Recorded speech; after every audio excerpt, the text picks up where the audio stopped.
Bank Indonesia mengadakan rapat Dewan Gubernur lagi ya dengan memang hasilnya widely expected bahwa mereka menahan suku bunga BI 7 Days Reverse Repo Rate di 5,75%.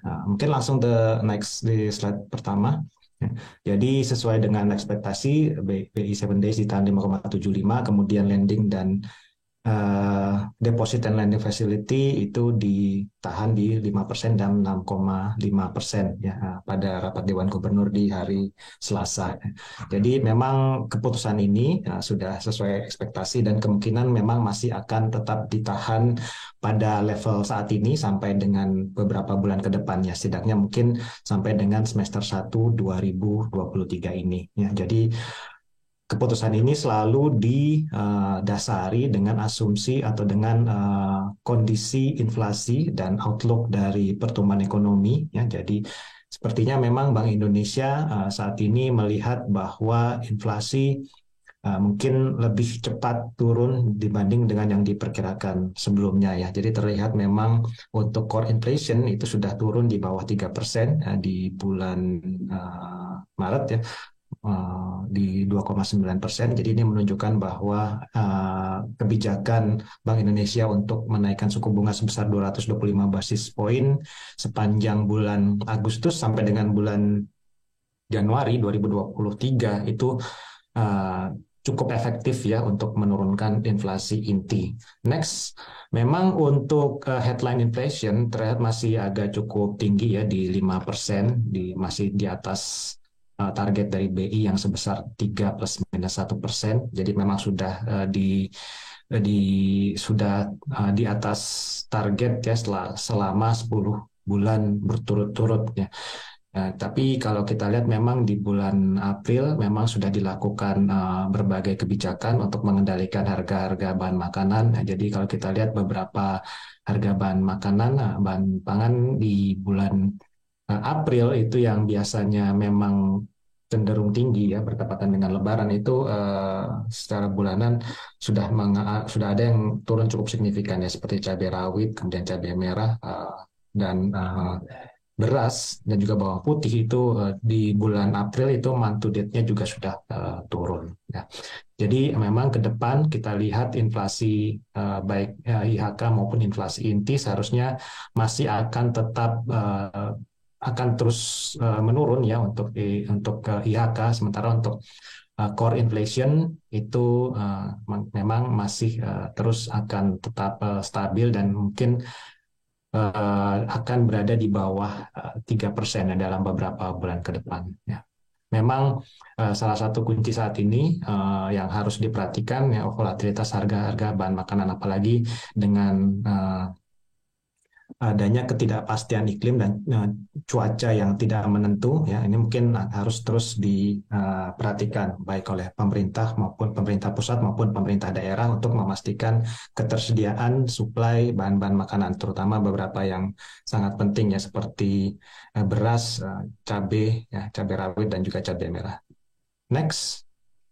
Sementara kalau kita lihat dari sisi volatilitas ya nilai tukar, memang sepanjang bulan April ini masih cukup agak tinggi volatilitasnya ya. Jadi di awal April itu sempat menguat ke level 14.750 ya. Sementara menjelang cuti bersama itu kembali mendekati di kisaran 14.800 sampai 14.900. Kalau untuk dolar indeks sendiri ya sepertinya trennya juga sudah mulai menurun ya.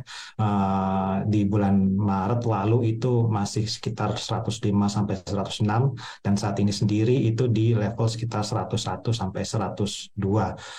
Sementara kalau kita lihat nilai tukar rupiah itu menjadi salah satu mata uang dengan kinerja terbaik ya setelah lira Brazil. Jadi sepanjang tahun 2023 ini penguatannya sudah mengalami apresiasi 4,6% secara year to date ya. Meskipun di bulan Maret itu publikasi data neraca perdagangan lebih rendah dibandingkan dengan ekspektasi.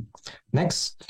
Sementara kalau dari bond market, trennya untuk yield baik itu year US Treasury maupun 10 year itu juga sudah mulai menurun, dan terus relatif stabil.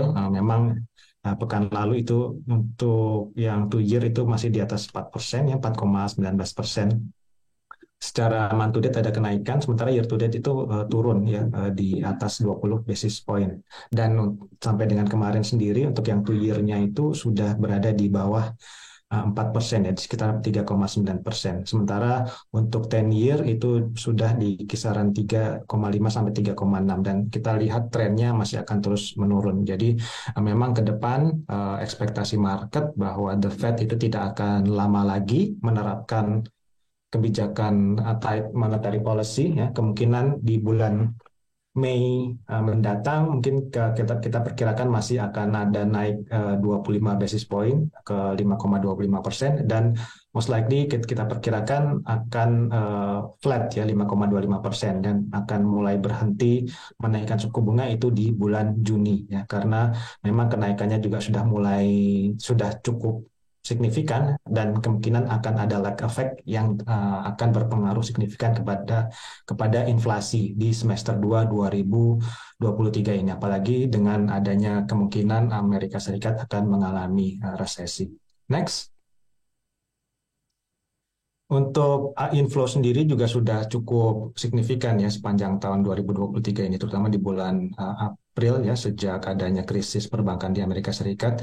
Jadi secara year to date itu di capital market total untuk equity, baik untuk equity dan government bond, itu sudah mencapai sekitar 75, hampir 76 triliun year to date, atau setara sekitar 5 miliar US dollar.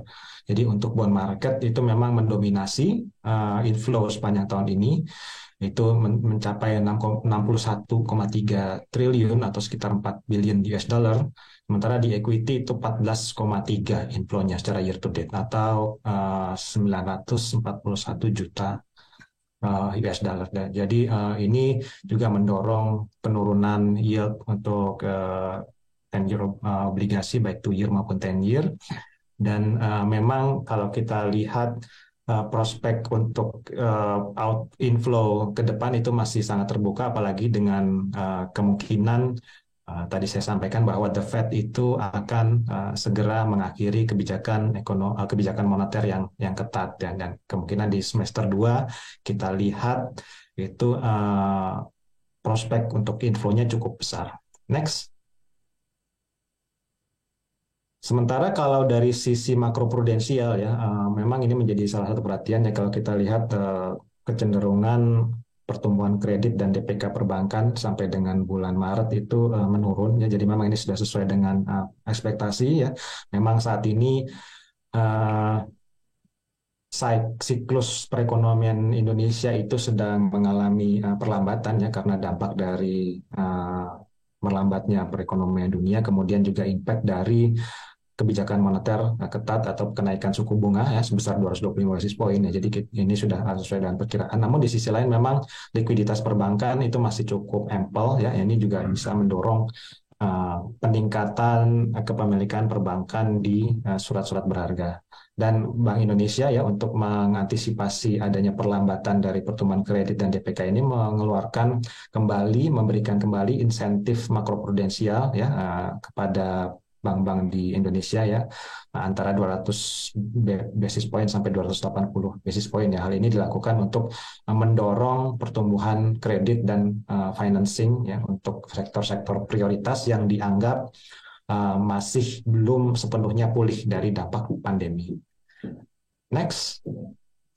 Jadi kalau kita lihat memang mungkin sampai dengan semester 1 ya, kebijakan moneter masih akan tetap fokus kepada stabilitas ya, atau dengan kata lain mungkin masih akan tetap ditahan di 5,75% ya sampai dengan semester 1. Dan kalau kita lihat semester 2 ya, apabila memang sudah ada kepastian The Fed itu akan mencapai peak-nya ya dalam menetapkan suku bunga ya, saya rasa mungkin ada peluang Bank Indonesia untuk melakukan kebijakan moneter yang mungkin fokus kepada pertumbuhan ya. Jadi karena ini juga untuk mengantisipasi bahwa di semester 2 akan terjadi perlambatan, dan sepanjang tahun 2023 ini juga mungkin kita perkirakan akan lebih rendah pertumbuhannya dibandingkan dengan tahun 2022, sehingga mungkin dibutuhkan stimulus ya melalui kebijakan yang fokus kepada pertumbuhan. Mungkin sementara dari saya demikian. Kembali ke Mbak Glenda, terima kasih.